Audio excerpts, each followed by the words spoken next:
The doors of the great hall groaned as they opened, and every head in the room turned. Alara Voss had imagined this moment for 3 years. She had rehearsed the words, practiced the steadiness in her voice, planned exactly how she would walk, where she would look, what she would do with her hands so no one would see them tremble. She had not planned for him to be standing right there. Not seated on the obsidian throne at the far end of the hall. Not surrounded by advisors with his back turned. Standing 12 feet from the entrance, mid-conversation with his war general, close enough that she could see the exact moment recognition hit his face. King Soren Kale went still. Not the controlled stillness of a man composing himself. The absolute predatory stillness of a wolf who has caught a scent he never expected to smell again. His conversation stopped. The general beside him looked confused. Then followed the king's gaze to the doorway, and his confusion deepened. Alara's rehearsed composure cracked down the center. The hall was exactly as she remembered. Vaulted stone ceilings lost in shadow. The enormous Kale banner hanging behind the throne, a black wolf on a field of silver. She knew every stone in this room. She had walked across them 1,000 times as queen. 3 years. 3 years since she had stood in this hall. 3 years since she had walked out of the palace in the dead of winter with nothing but the clothes on her back and a secret buried so deep inside her body that even she had not fully understood it yet. 3 years, and he looked exactly the same. Tall, brutally handsome, his dark hair cropped close, his jaw set in that hard, unreadable line she had spent the first year of their marriage trying to decode and the second year trying to forget. His shoulders filled the black military coat like it had been stitched around him. His amber eyes, wolf's eyes, burned into her from across the room. She was not prepared for the way her chest seized at the sight of him. Her wolf, dormant for so long she had almost forgotten the creature existed, surged beneath her skin with a force that nearly buckled her knees. The bond. The wretched bond that 3 years and 400 miles had not managed to sever.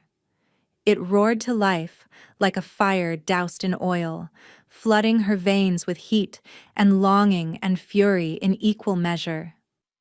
Alara locked her spine straight and lifted her chin. She had not come back for him. She had come back to end this.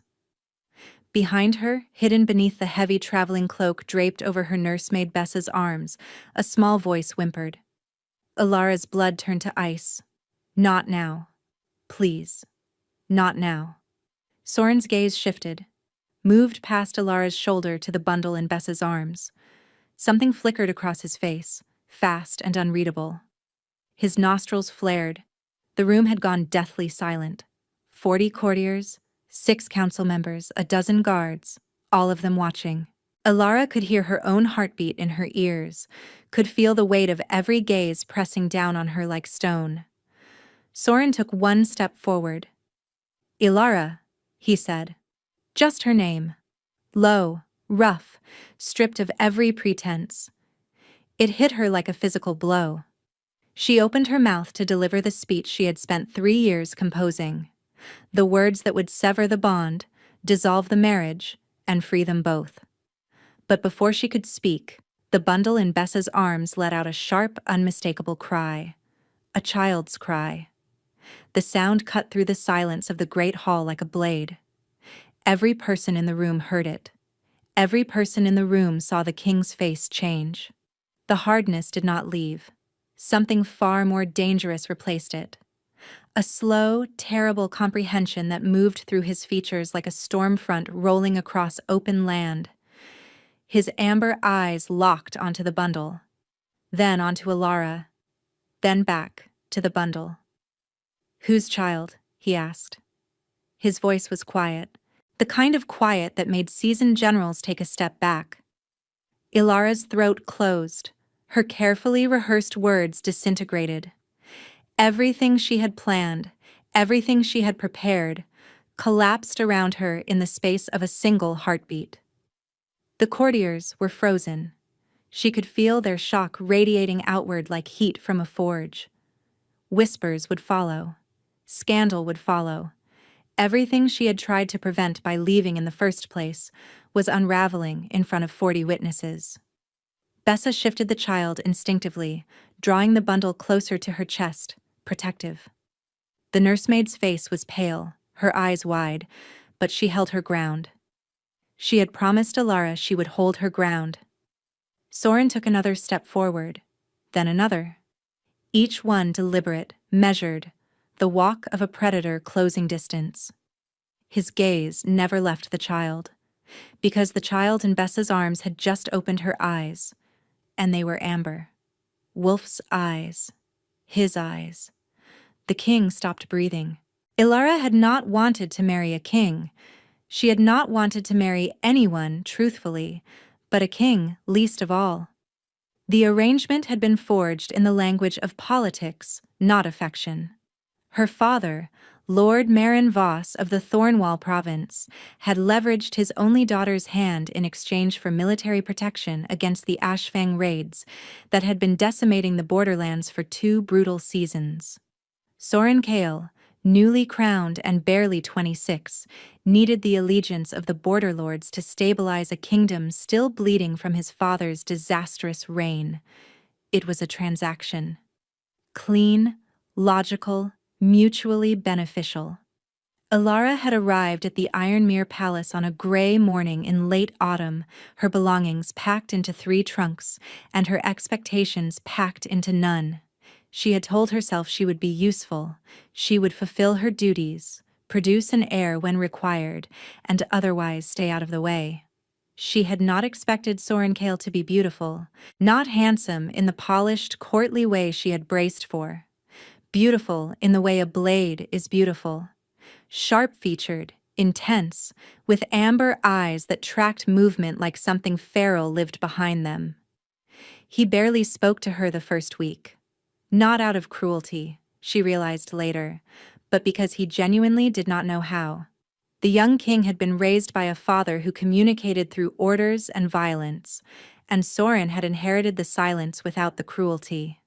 He attended every meal with her, pulled her chair out himself, a gesture so mechanical it was clearly rehearsed, answered her questions in as few words as possible, then returned to whatever tactical report was consuming him. Alara filled the silence because someone had to. She told him about the Thornwall, about the wild horses that ran along the ridge in spring, about the ancient standing stones where her grandmother had taught her to identify herbs by taste and smell. She talked about the time she accidentally poisoned a goat with the wrong tincture and had to chase it through the market square for 20 minutes while it foamed at the mouth. He did not laugh, but on the 7th evening he asked, "Did the goat survive?" Alara had stared at him across the long table, stunned into silence for perhaps the first time in her life. He had been listening to all of it. "The goat was fine," she managed. "My dignity did not recover." Something shifted in his expression, not a smile. More like the place where a smile would eventually learn to live. The marriage, against all odds, began to breathe, not flourish. Soren remained guarded, his emotional vocabulary limited to duty, strategy, and the occasional flicker of dry humor that surfaced without warning. But Alara learned to read the silences, the way he lingered at the breakfast table when she was talking, pretending to read reports. The way he positioned himself between her and any perceived threat without conscious thought.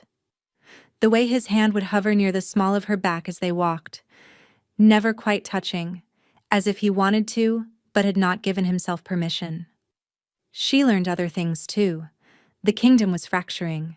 The Ashfang wolves, driven from their ancestral hunting grounds by famine, were growing bolder, and the noble houses were split between those who wanted diplomacy and those who wanted extermination.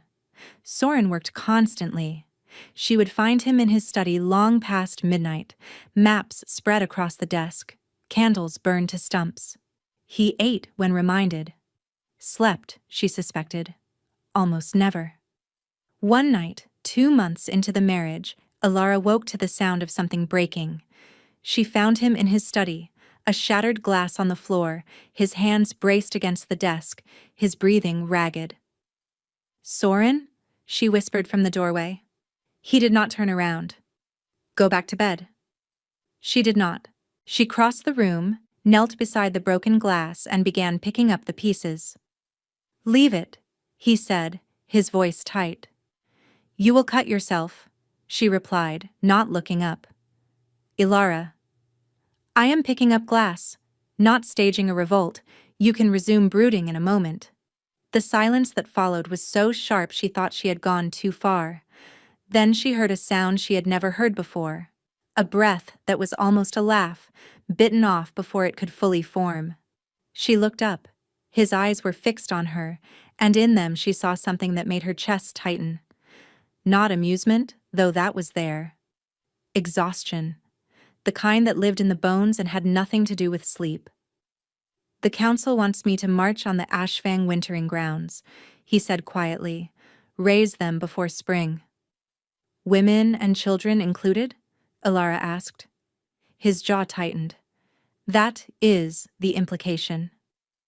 "And what do you want?" He stared at her like no one had ever asked him that question. Maybe no one had. "I want them to stop dying," he said. "All of them." Something changed between them that night. Not the bond.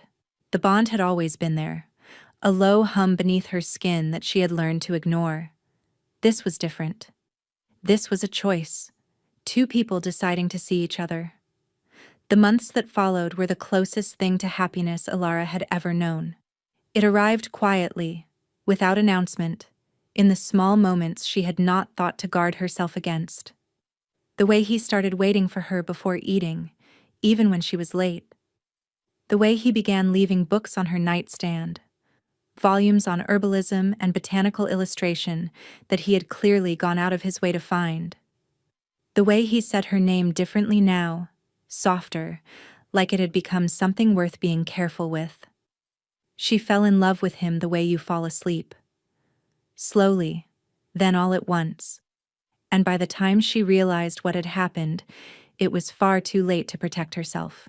They shared their first night together in late winter, when snow piled against the windows and the fire burned low. He was careful with her in a way that undid her completely. Afterward, he held her against his chest and pressed his mouth to her hair, and she felt the bond between them flare bright and warm and terrifying. She should have known then. Happiness that fierce always comes with a price. And then he rode to war. The war was supposed to last weeks. It lasted 14 months. Ilara received letters at first. Short, clipped dispatches written in Soren's cramped hand, stripped of anything personal. Casualty figures that climbed with each message. She read between the lines and tasted ash. Then the letters stopped. Weeks of silence. She petitioned Soren's steward, Lord Hadrian, for information and received polished reassurances that told her nothing. She pressed the War Council for updates and was told, with varying degrees of condescension, that the Queen's concern was noted and unnecessary. It was Hadrian who finally told her the truth. Not all of it. Just enough to devastate. "There have been significant losses," he said, standing in the doorway of her chambers like he did not intend to stay long enough to sit. The Ashfang resistance was more organized than anticipated. The king was injured in the third engagement. The floor tilted beneath Alara's feet. "How badly?" "He will recover." "That is not what I asked."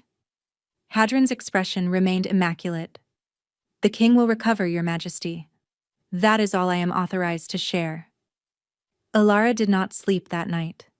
Or the next. She lay in their bed, his side cold and untouched, and pressed her hand against the bond in her chest like she could feel him through it. Some nights she thought she could. A distant pulse of pain and fury and something bleak that she could not name. Other nights, there was nothing. Just silence where he used to be. The war ended in the 14th month. Soren returned on a morning so bright it felt like mockery. Alara was in the courtyard when the riders came through the gate. He rode at the front, flanked by what remained of his personal guard. He dismounted slowly, and she could see it immediately, the way he favored his left side, the new scar that carved a pale line from his temple to his jaw, the hollowed look in his face.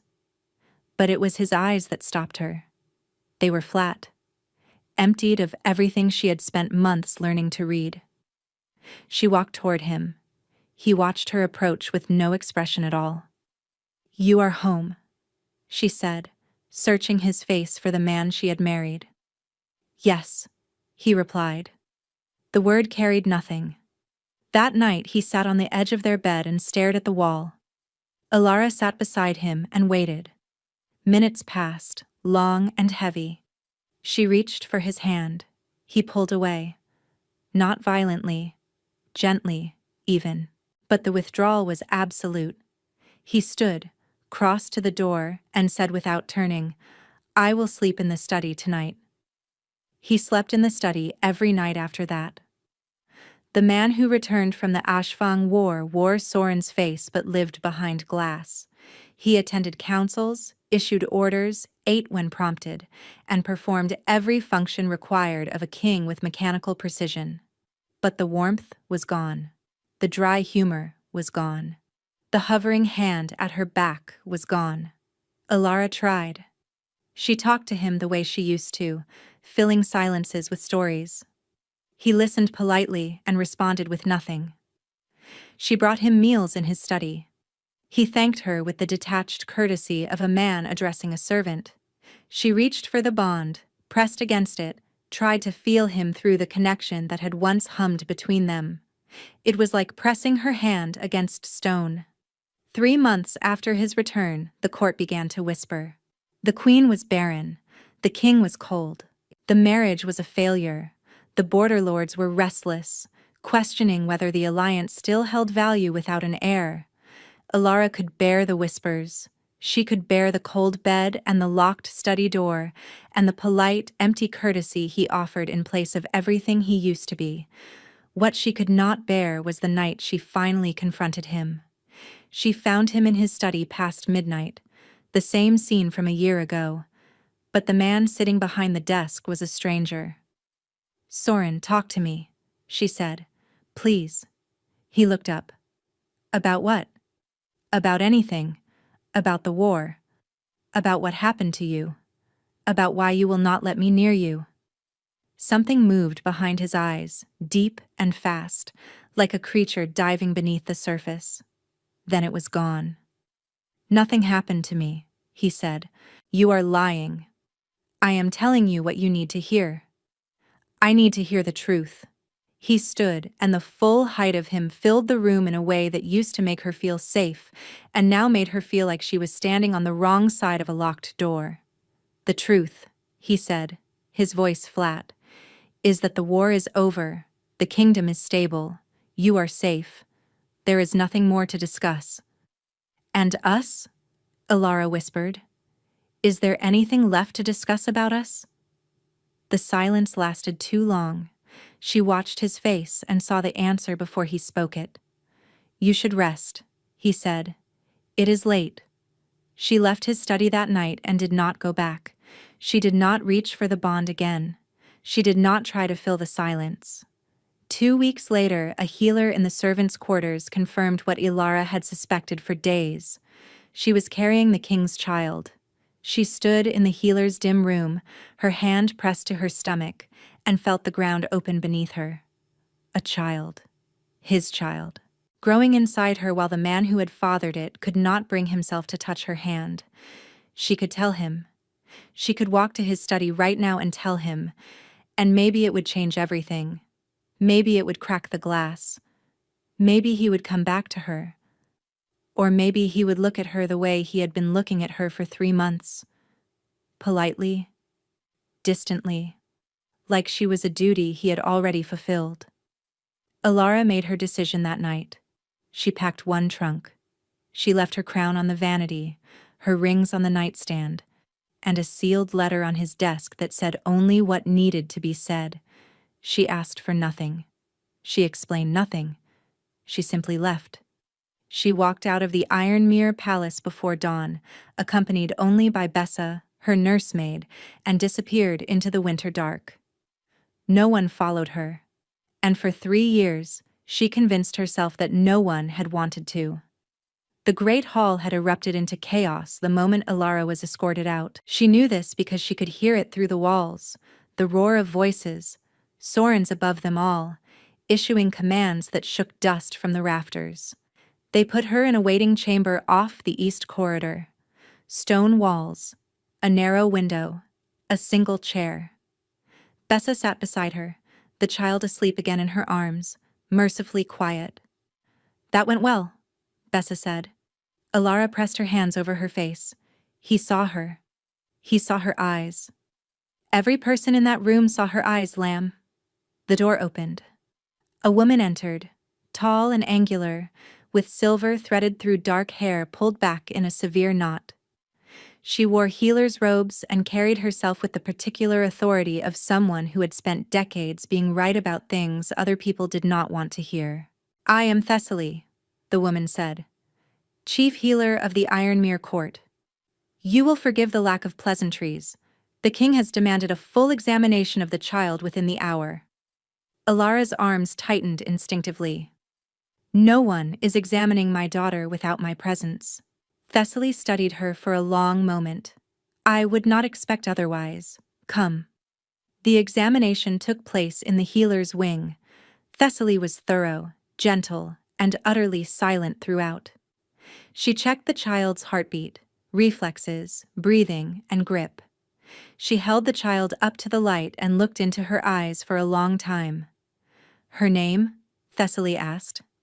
"Neve," Alara said. "How old?" 2 years and 4 months. Thessaly set the child down carefully and turned to face Alara. "The child is healthy?" Thessaly said. "Strong. Her wolf signature is remarkably developed for her age." "What does that mean?" Alara asked, though she already knew. "It means she is his," Thessaly said. "There will be no question. Her blood carries the Kyle line so strongly that any healer in the realm could confirm it." She paused. "The king will want to see you." "The king can wait." Thessaly's eyebrows rose. Behind her, Bessa made a small choking sound. "I did not come here to be summoned," Alara said, her voice steadier than she felt. "I came here to file a formal dissolution of the mate bond and the marriage. I have the documents prepared. I need his signature and the witness of a court healer. That is all." The quiet that settled over the room was immense. "You want to dissolve the bond?" Thessaly repeated slowly. "Yes. With a 2-year-old child who carries the royal bloodline. The child is mine. I am not asking for anything from him. No title, no inheritance, no claim to the throne. I want a clean severance." Thessaly looked at her the way one looks at a person standing on the edge of a cliff and calling it a scenic view. "My dear," she said, "the king tore apart his study when you left. He sent search parties to every province. He had the border watched for 8 months. When the searches failed, he ordered the court to never speak your name in his presence again. Not because he wanted to forget, but because hearing it was unbearable." Alara's heart stuttered. "He has not taken another mate," Thessaly continued. "He has not so much as looked at another woman. The court has presented candidates. Noble daughters, political alliances, everything a king might need. He has rejected every single one." The room felt too small suddenly. The air felt too thin. "That changes nothing," Alara managed, though her voice cracked on the last word. Thessaly gave her a look that said she did not believe that for a moment. "The king will see you now," she said. "And I strongly suggest you do not lead with the dissolution papers." They stopped at a door she knew. His private study. The guard opened it without knocking. Soren stood with his back to the room, his hands braced against the windowsill, staring out at the courtyard below. He did not turn when she entered. The door closed behind her, and they were alone. The silence was suffocating. "You left," he said. His voice was raw, stripped down to something she had never heard before.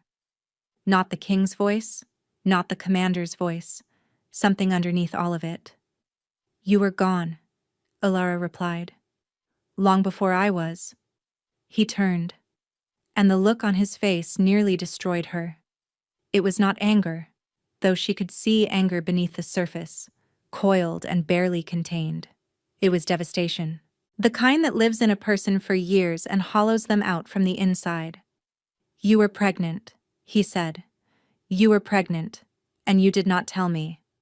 You would not have heard me if I had." He flinched. "You think so little of me?" "I think you were drowning, and I was not going to let my child drown with you." The word "my" landed between them like a blade. His eyes went dark. "Our child?" he corrected, his voice dangerously quiet. "She is our child, Alara." Alara's throat tightened. She had prepared for his anger. She had braced for his authority, his commands, his cold, kingly composure. She had not prepared for the grief. "I want to see her," he said. "Soren. I have a daughter I have never held. I have a daughter whose name I did not know until a healer told me 20 minutes ago." His voice broke on the last word, and the sound of it cracked something open in Alara's chest that she had spent 3 years sealing shut. "I will not keep her from you," Alara said quietly. "That was never my intention." "Then why?" He took a step toward her. "Why did you run?" "Because I loved you," she said, and the truth of it burned coming out. "And you could not feel it. You could not feel anything. And I would rather have raised her alone than raise her in a house where her father looked through her the way you looked through me." Soren stared at her. His hands hung at his sides, fists clenched so tightly his knuckles had gone white. "You should have told me," he whispered. "You should have let me in," she whispered back. Neither of them moved. The distance between them was 6 feet and 3 years, and every word they had not said, and Alara did not know how to cross it. Then from down the corridor, carried through stone and silence, came the sound of a child crying. Soren's entire body went rigid. Something primal moved through him, instinct overriding everything else. He moved toward the door before Alara could speak, driven by something deeper than thought. "Soren, wait," Alara called after him. But the king was already gone. Alara caught up with him in the corridor outside the healer's wing.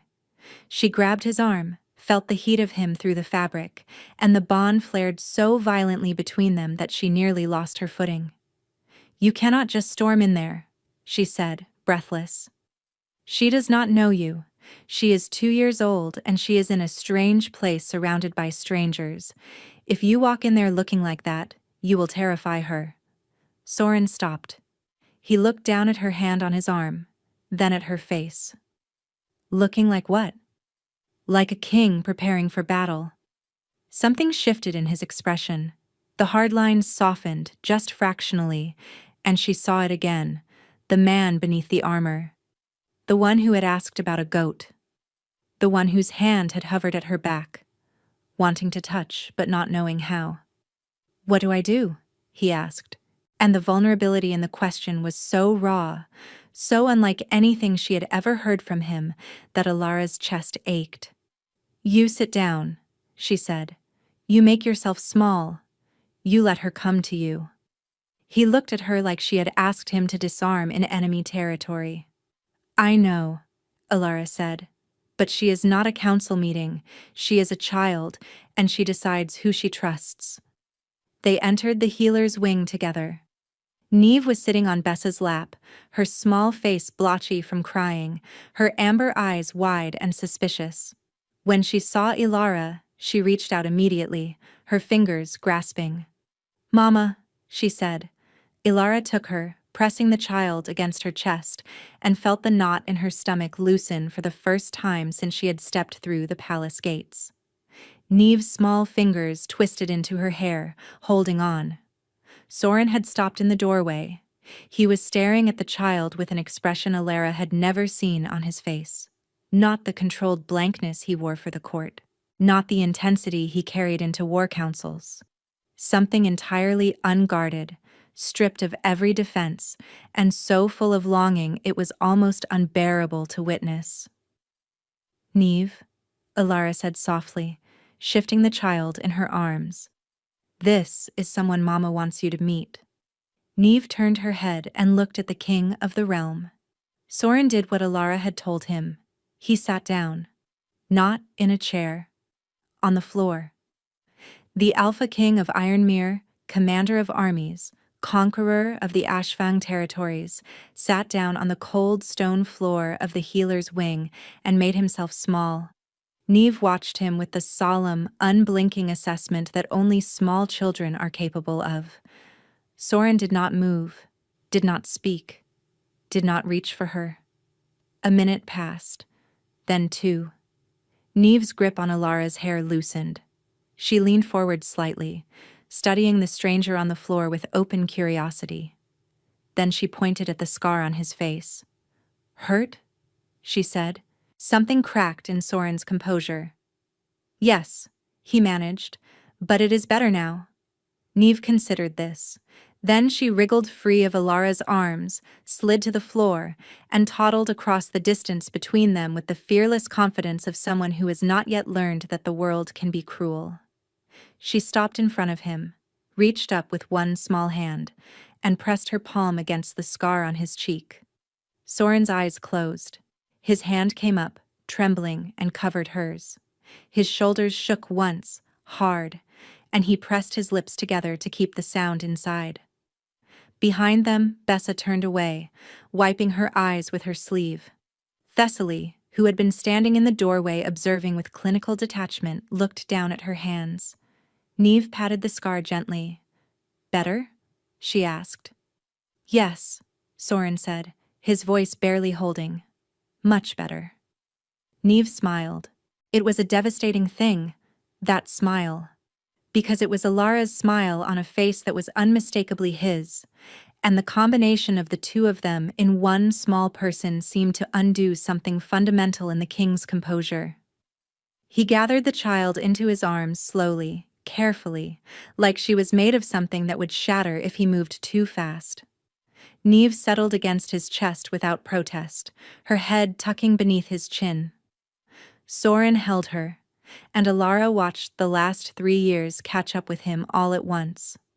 Alara watched from across the room, tears streaming silently down her face, and felt something she had not expected. Not the dissolution she had come for. Not the clean severance she had planned. Something far more dangerous. Hope. That night, Thessaly assigned Alara a chamber in the royal wing. Not her old rooms.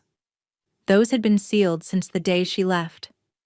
A new chamber, 2 doors down from Soren's. "The king has requested that you remain in the palace while the matter of the child's status is resolved," Thessaly informed her.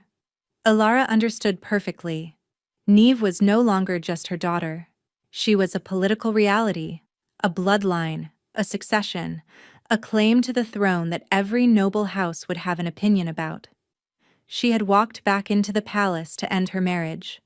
Instead, she had handed Soren the one thing that made leaving again nearly impossible. Bessa appeared in the doorway, as if summoned by the scent of regret. "The king has requested to see Neve again tomorrow morning," she said. "He was very polite about it. Used the word please twice." Alara sat on the edge of the bed. "He sat on the floor, Bessa. He sat on the floor for her. Men will do extraordinary things when they discover what they have lost." Alara pressed her hands over her eyes. The bond hummed in her chest, louder than it had been in years, warming her from the inside like sunlight through glass. She hated it. She needed it. Both feelings were true, and neither one was winning. Down the corridor, through stone and silence, she heard Soren's door close. He was 2 rooms away. Close enough to feel through the bond if she let herself. Close enough that her wolf pressed against her ribs, restless and aching, desperate to close the distance. Alara rolled over, pulled the blanket to her chin, and told herself she would file the dissolution papers in the morning. She did not file them in the morning. Days passed, and Alara did not file the papers. She told herself it was logistics. The court registrar was unavailable. The timing was not right. She knew she was lying. The truth was simpler. Soren was dismantling every wall she had built, and he was doing it without trying. He was doing it by sitting on the floor. Every morning he appeared at the nursery Thessaly had arranged. He knocked. He waited for permission to enter. He sat on the floor, and he let Neve decide the terms. The first morning, Neve brought him a wooden horse from a basket of toys. She set it on his knee and said, "Horse." He looked at the toy like it was the most complex diplomatic document he had ever received. "Yes," he confirmed. "Horse." The second morning, she climbed into his lap without warning. Soren froze, his hands hovering in the air like he was afraid any movement would break the spell. His eyes found Alara's across the room, and the helplessness in them was so raw that she had to look away before she did something unforgivable, like cross the room and touch him. By the fourth morning, Neve had claimed him entirely. She fed him imaginary food from a wooden cup, and he pretended to eat it. She put a cloth over his head and shrieked with delight when he pulled it off. He laughed. The sound stopped Alara dead in the doorway. She had heard him laugh before, once or twice in the early months of their marriage, bitten off sounds that barely qualified. This was different. This was full and startled and genuine, pulled out of him by a 2-year-old with a cloth on his head, and it transformed his entire face. He caught her staring, their eyes held across the nursery, and the air between them thickened. Alara looked away first. She could not afford this. Every moment she stayed, every morning she watched him learn to be a father, she was losing ground. She had come here with a purpose, dissolution, freedom, a clean break from a man who had not been able to love her when it mattered. But the man in the nursery was not the man she had left.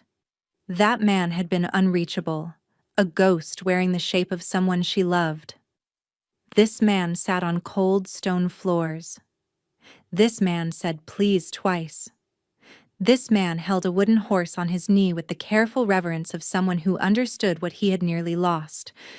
Alara was terrified. Not of him. Of herself. Of what she would do if she stayed too long. Because once the walls came down, she would not survive building them again. On the 5th night, Neve had a fever. It came on fast, a flushed face at supper, glassy eyes by bedtime, and a temperature that climbed until her small body radiated heat. Alara sat beside her cot, pressing cool cloths to her forehead. A knock at the door. Not a servant's knock. Too heavy, too deliberate. She opened it. Soren stood in the corridor, still dressed, his coat unbuttoned. It was past midnight. "Thessaly told me," he said. "How is she?" "It is a fever. Children get fevers. She will be fine." He did not move, did not leave. His gaze shifted past Alara's shoulder to the cot where Neve lay, flushed and whimpering, and something in his face tightened. "May I come in?" he asked. She should have said no. Every rational part of her brain screamed no. Instead, she stepped aside. He moved to the cot and knelt beside it. His hand, the hand that had held swords and signed execution orders and commanded the largest army in the realm, reached out and brushed the damp hair from Neve's forehead with a tenderness that made Alara's knees weak. "She is burning up," he murmured. "I know. I have been applying compresses. The fever should break by morning." He looked up at her. "You should rest. I will stay with her." "Soren, you have been watching her alone for 2 years. Let me watch her tonight." The words hit her harder than he could have known. Every midnight fever, every bout of teething pain, every nightmare she had soothed alone. All of it concentrated into a single sentence that acknowledged what she had carried without him. "Fine," she whispered, because she was too tired to fight the thing she wanted. She settled into the chair by the window and watched him sit vigil beside their daughter. His hand rested on the edge of the cot, his fingers close enough for Neve to grasp if she reached in her sleep. His gaze never left the child's face. Hours passed. The fire burned low. The fever climbed, peaked, then slowly began to break. Neve's breathing steadied. Her small hand found Soren's finger and wrapped around it. He made a sound. Low, quiet, and so full of grief it made Alara's chest cave. 2 years, he said, not looking at her. I missed 2 years. Alara closed her eyes. I know. Her first word. Her first steps. Every fever. Every nightmare. Every morning she woke up and I was not there. You were not there before I left either, Alara said, and the words came out gentler than she intended. He bowed his head over his daughter's cot. I know, he said. I know that. And I will carry it for the rest of my life. He paused, his voice dropping to something barely audible.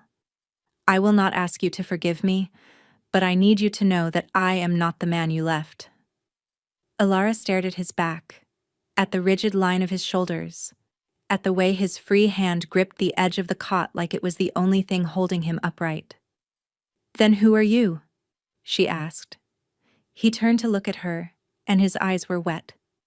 Someone who would very much like the chance to find out, he said. Alara did not respond. She could not. The words lodged in her throat, trapped between everything she wanted to say and everything she was afraid to feel. The fire crackled. Neve slept. Soren turned back to the cot and kept his vigil. And somewhere in the small hours of the morning, without meaning to, Alara fell asleep in the chair by the window. She woke to morning light and found a blanket draped over her that had not been there when she fell asleep. Soren was gone. Neve was still sleeping, her fever broken, her color healthy, her small fist curled around nothing where his finger used to be.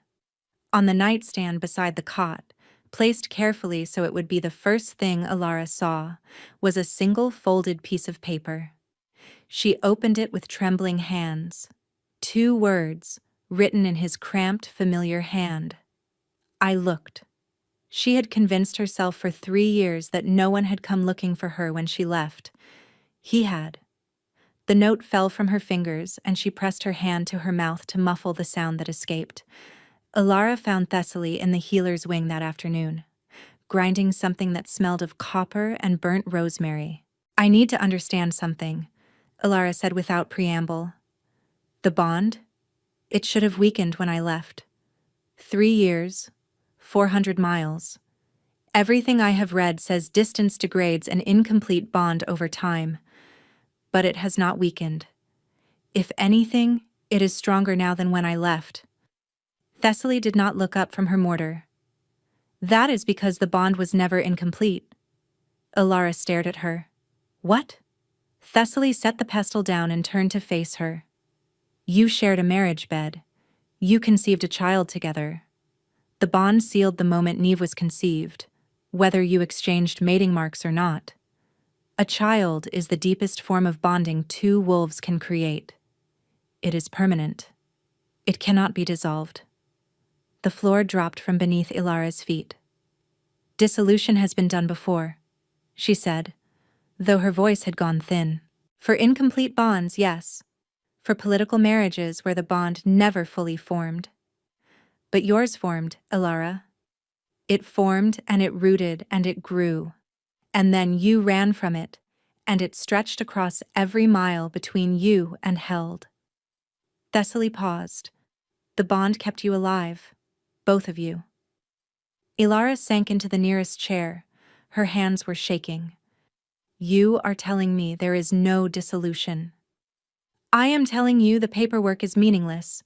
You could sign every document in the kingdom and stand before every healer and magistrate in the realm, and the bond would still be there. You would still feel him. He would still feel you, and it would slowly kill you both. Then what was the point? Alara's voice cracked. What was the point of leaving? Of all of it? Thessaly regarded her quietly. Perhaps the point was not to break the bond, Perhaps the point was to understand what it meant. Alara pressed her hands against her face. 3 years of running. 3 years of convincing herself she could cut herself free. And all of it had been built on sand. The bond was permanent. The distance had not freed them. It had been slowly destroying them both. "Does he know?" Alara asked. "I told him this morning," Thessaly said. "He took it about as well as you are taking it now." "What did he say?" Thessaly's mouth twitched. "He said, and I am quoting directly, that he did not need a healer to tell him what his wolf had been screaming at him for 3 years." Alara let out a breath that was almost a laugh. Almost.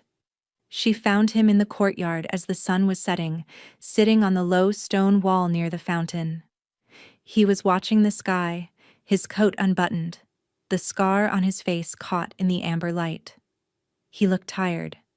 Not the hollow, dangerous exhaustion she remembered from after the war. A gentler tiredness, the kind that comes from feeling too much after years of feeling nothing. She sat beside him, not close enough to touch, close enough to feel the warmth of him. "Thessaly told me," she said. "I assumed she would." Silence stretched between them, but it was different now. Not the locked, impenetrable silence of 3 years ago. Something more tentative, like the careful quiet of two people who have both been wounded and are trying not to wound each other again. "I owe you an explanation," Soren said, "about the war, about why I could not reach you when I came back." Alara turned to look at him. "You do not owe me anything." "Yes, I do." He kept his gaze on the horizon, his jaw tight. "I have never told anyone what happened in the Ashfang territories. Not Hadrian, not the council, not the healers. I buried it, and I told myself that was strength. And I let it rot inside me until it poisoned everything I touched." He paused. "Including you." "Soren, let me say this." His voice was rough. "If I stop, I will not start again." She fell silent. "We marched on the Ashfang settlements because every other option had been exhausted. Fenric refused peace. His raids were escalating. Civilians were dying on our borders every week." He swallowed. But the settlements were not military encampments. They were villages, families. His hands clenched on his knees. "I gave the order to hold back non-combatants, to separate the fighters from the civilians." He stopped, and the weight of what he was about to say pressed the air flat. "It did not work," Alara said softly. No." The word was barely audible. "The fighting spread too fast. Fenric had armed everyone, women, elders, adolescents, barely old enough to shift. They fought because they believed we were there to exterminate them. And in the chaos, my soldiers could not tell who was a combatant and who was a mother holding a kitchen knife because she was terrified." His voice fractured. "I held a woman's body afterward. She could not have been more than 17. She had a child strapped to her back. The child survived. The mother did not." Alara's tears fell silently. She did not wipe them. "When I came home, I was not here," Soren continued. "My body was in this palace, but I was still in that settlement. I could not feel anything. You were right there. And I knew it. And I could not close the distance. It was like being trapped behind glass." "I know," Alara whispered. "I could feel it." He turned to her finally. His eyes were red, his face stripped of every defense. "I thought if I stayed away from you, the rot would not spread. I thought if I locked it inside, it would stay contained. Instead, it drove you away, and I lost you. And I lost a daughter I did not know existed, and the only thing worse than the war was the silence you left behind." Ilara reached for his hand. He flinched at first, an instinct born of 3 years of untouching, but then his fingers opened and closed around hers, and the bond flared between them like a held breath finally released. "I am sorry," he said. "I am sorry too." They sat on the stone wall as the last light drained from the sky, their hands intertwined, neither one speaking, and Alara felt something shift in the architecture of her grief. Not forgiveness, not yet. Forgiveness would take time and honesty and 1,000 more conversations like this one. But something before forgiveness, something necessary. Understanding. From the window above, Bessa watched them and smiled. Beside her, Neve was asleep against her shoulder, one hand still clutching the wooden horse Soren had given her that morning. Things changed after the courtyard. Not dramatically, not with grand gestures or declarations that the court could witness and scrutinize. The changes were small, careful, and almost unbearably tender in their restraint. Soren began walking Alara back to her chamber after supper. Not touching, not speaking much, just the quiet presence of him beside her. At her door, he would pause. They would look at each other in the lamplight, and the space between them would hum with everything unsaid, and then he would say goodnight and walk to his own door 2 rooms away. It was maddening. It was beautiful. The nursery became their neutral ground.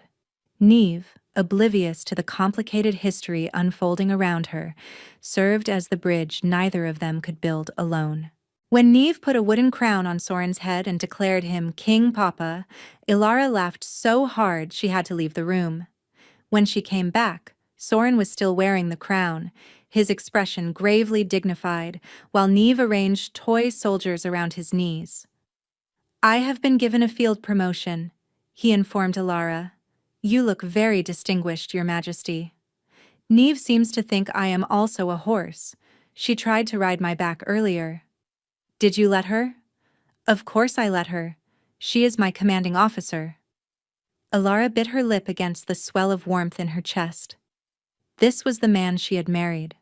The one who existed beneath the armor and the silence and the crushing weight of a crown he had never asked for. He had always been there, buried under rubble, and it had taken a 2-year-old with amber eyes to dig him out. But the tenderness between them coexisted with something darker. The bond was not patient. It pressed against Ilara's ribs with increasing urgency, sharpening whenever Soren was near and hollowing when he was away. She caught herself leaning toward him when they sat together, caught herself breathing deeper when he passed close enough for his scent to reach her, caught herself staring at his hands, his jaw, the column of his throat. He was doing the same. She could feel it through the bond, a barely leashed heat that spiked when their eyes met and retreated the moment he became aware of it. On the 9th night after the courtyard, Ilara could not sleep. The bond was relentless, pulling at her chest, humming in her blood, demanding closure in a language that had nothing to do with words. She lay in her bed and stared at the ceiling and felt him through the wall, 2 rooms away, equally awake, equally restless. She got up, crossed her chamber in the dark, opened her door. He was standing in the corridor. They stared at each other. He was in sleep clothes, his shirt untucked, his feet bare against the cold stone. His hair was disordered, his eyes bright in the lamplight, and the look on his face was that of a man who had been fighting a losing battle and had finally stopped fighting. "I was coming to you," he said. "I know," she replied. "I was coming to you." The distance between them was 3 steps. He closed it in 2. His hands came up to frame her face, his thumbs tracing her cheekbones, his touch so careful it broke her heart. He pressed his forehead against hers, and she felt his breath shaking. "Tell me to go back to my room," he said. "No." "Ilara." "No." She kissed him. Not gently, not carefully, not with the measured restraint they had been practicing for days. She kissed him with 3 years of silence behind it. He responded like a man who had been holding his breath for 1,000 days. His arms wrapped around her, pulling her against him, and the bond surged between them, flooding every nerve with light and warmth and recognition. He held her face in his hands and kissed her until the distance between them no longer existed. That night, They chose each other again. Not with the careful uncertainty of two strangers, but with the tender, deliberate devotion of two people who knew exactly where the other was wounded.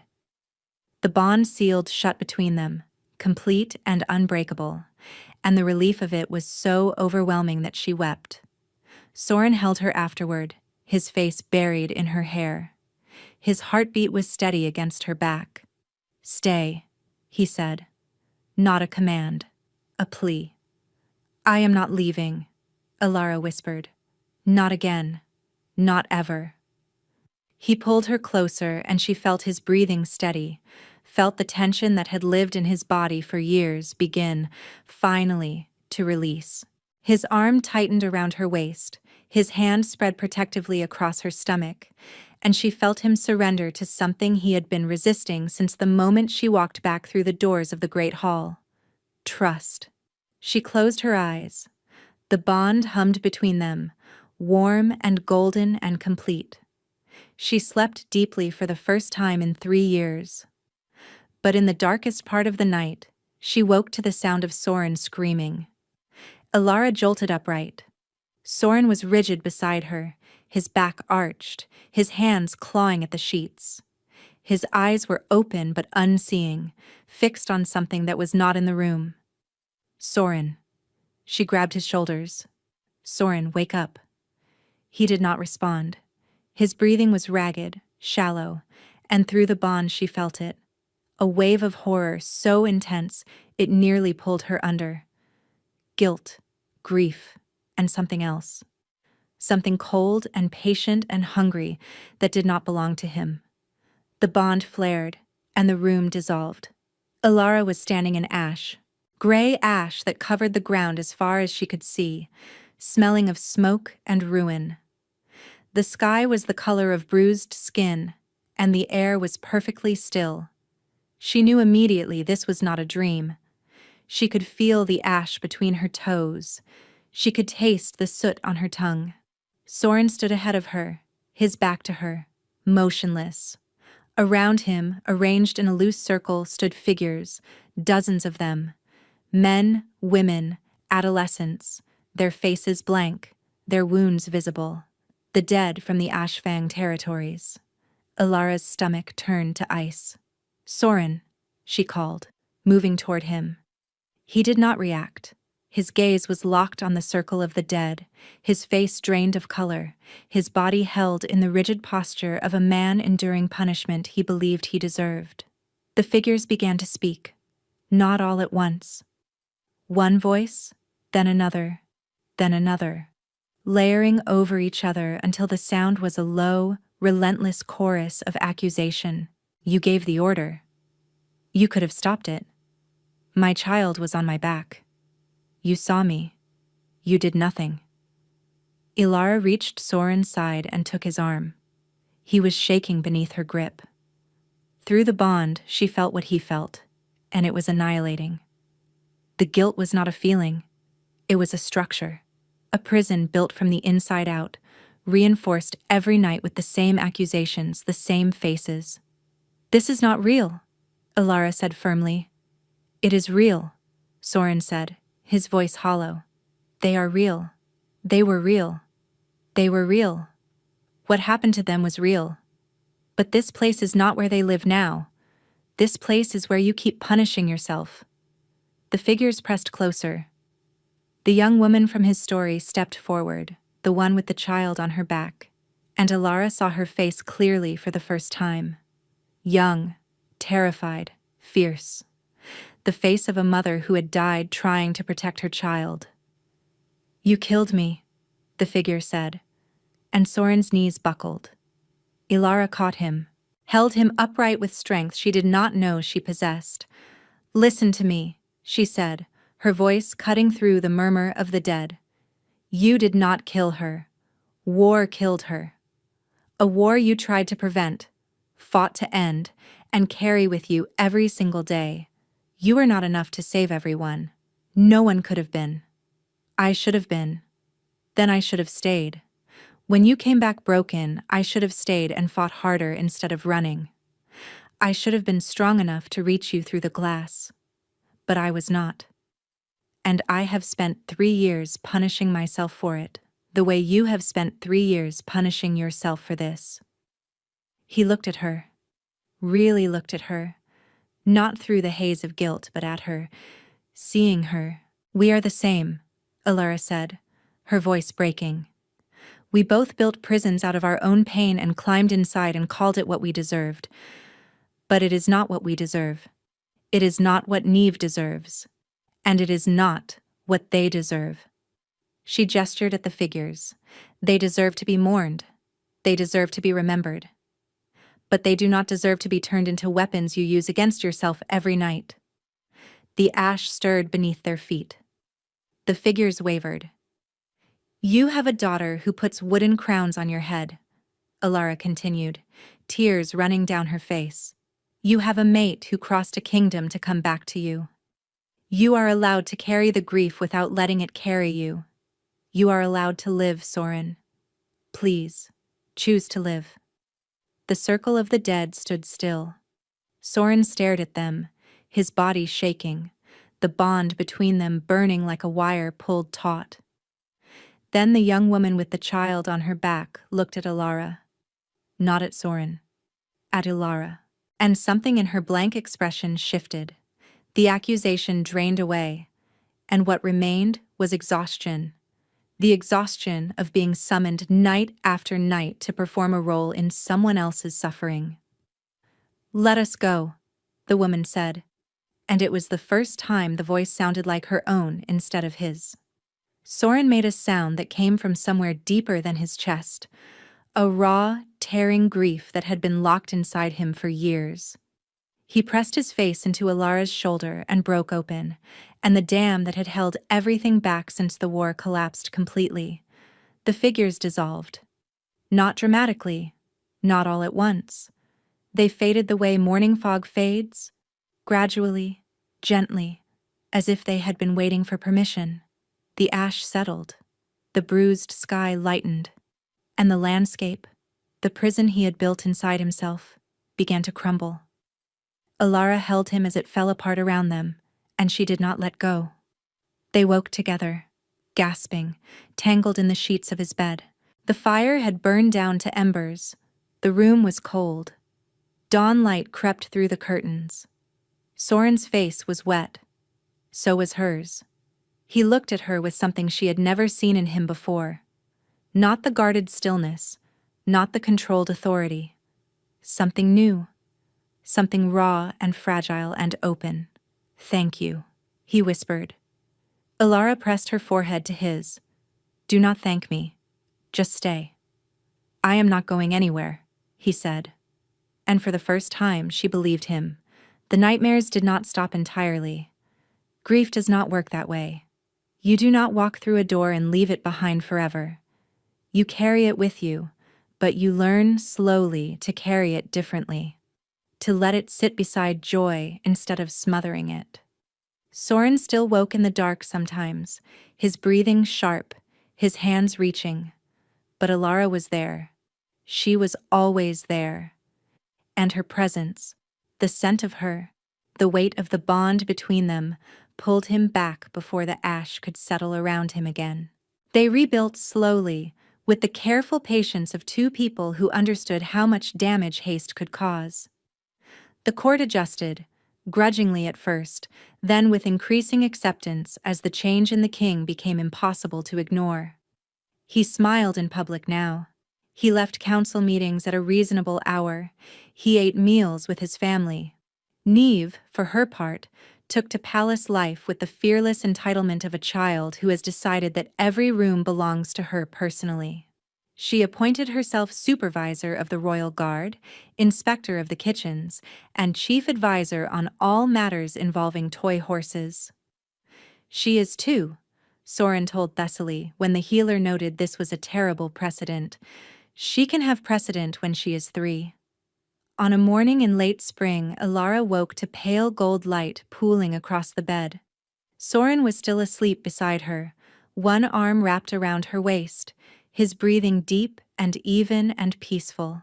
Between them, nestled in the warm valley of blankets, Neve slept with her thumb in her mouth and her wooden horse tucked under her chin. Alara lay still and let the warmth of them fill her. The bond hummed softly, steady and golden, a quiet constant that no longer frightened her. She pressed her palm to Soren's chest and felt his heartbeat beneath her hand, slow and strong. She had come back to end her marriage. Instead, she had found the beginning of it. Thank you so much for listening. I will see you very soon for the next one.